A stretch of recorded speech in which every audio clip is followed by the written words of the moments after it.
Spark the Electric Jester 3 is a game that I did not expect to enjoy as much as I did.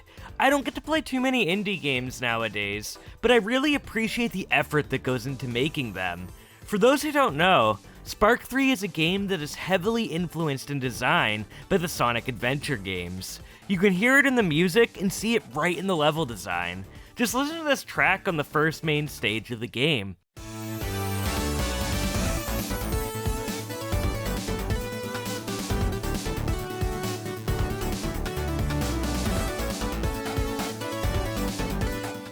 So good. So good. By the way, the music for this game is incredible, and so many tracks will get stuck in your head. I'd encourage you to experience them in-game, but if you're not really interested in this title, I'd at least even encourage you to look them up on YouTube.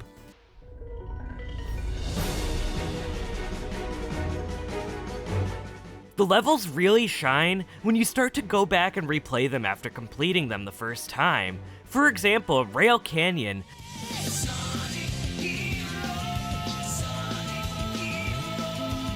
The second main stage was fun on a first playthrough. The rails give a fun sense of speed and momentum, and the flow of the level feels natural. Now when you go back for the Platinum speed level, the entire design changes. You need to collect energy orbs in order to constantly keep your speed up on the rails. This took me at least 100 tries to do, but when I completed the level, it was incredibly satisfying. This is the same feeling a Sonic game gives you when you're trying for an S rank, or if you're trying to get all the red rings, and I love that Spark captures this so well. One level I can say I really enjoyed was Downtown Descent. The art style to me is just really cool here, and I like the idea of Spark having to crowd surf in order to get around. The level also ends with a fun section where you pilot a helicopter and destroy objects in your way. Any gimmick in this game never really overstays its welcome, and everything feels well thought out and placed. Most of the gimmicks feel fun and fresh in each world. There's also exploration medals for those Mario fans out there, or again, for those who enjoy Sonic the Hedgehog. It gives you just another way to engage with the level. Managing your speed and momentum is the main function in Spark 3 once you master it, and believe me, you can find so many better players than myself on YouTube. It's an absolute pleasure to watch. The more you learn about this, the better control you will have over your character. Each character as well will give you a different power-up. I'm not going to spoil what all the power-ups do because I think you really need to experience this for yourself. But something I think is really awesome is the idea of essentially stance dancing while speedrunning these levels. Different power-ups will make different levels easier for you, and you'll find that even just through your first main playthrough of Spark 3. I also would be a bit crazy to not talk about the combat in this game. While I don't have much to say about it, it's very polished, and it actually has a lot of hidden depth to it. And if it's something that doesn't interest you, there's actually difficulty selection for combat and just regular gameplay, which I think is a really nice addition by the developer. Something I'm not ashamed to admit is that when I first started playing this game, Spark's design just really didn't hit well with me. However, after completing the story and playing with the alternate characters and costumes on, I started to kind of get some of that Sonic energy from the characters. I can't quite put my finger on it, but they started giving off more of a cool vibe to me, and I really started to enjoy that. I think it was probably experiencing the whole storyline. That being said, I think in a theoretical Spark 4, some sort of voice acting would help sell the storyline going on here. There's a lot of interesting ideas here, and I don't think they meet their full potential because of the lack of voice acting.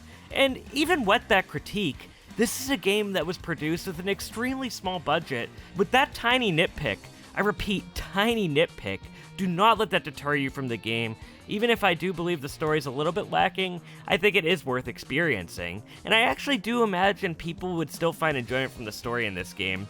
In fact, there is a great video of the lore that I'll put in the description below. The art in Spark the Electric Jester really gives me Mega Man Legends vibes. I know that sounds a bit strange, but I loved it, and I especially see it in some of the enemies in the Gauntlet sections. While I get Mega Man vibes, I also get Extreme Sonic vibes, of course. From the spikes on Spark and the way the characters run, I absolutely love it. As a fan of these types of games, this game truly shows the potential in the Sonic Adventure formula.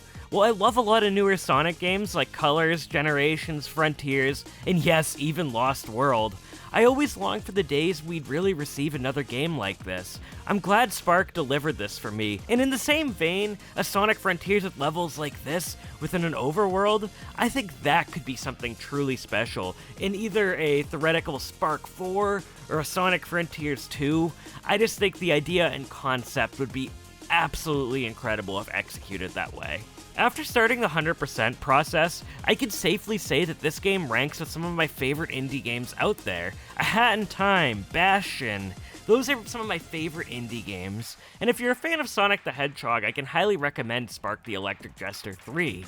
These independent developers deserve your time and money, and honestly, I'm amazed at with how little people worked on this game for how tightly packed everything feels. While I won't spoil the reward you get for completing the campaign, I think what you do receive is incredibly humble from the main developer, and I'll give you a hint, it gives me vibes of what you get after you complete Pokemon Gold and Silver. If you want to hear another video about a Spark fan gushing about this game in more detail, I encourage you to watch Evo's video.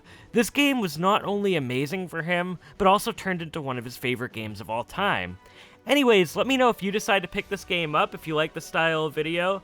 Until next time, my friends, have a fantastic rest of your day, and we will see you next time on Box and Jackalope.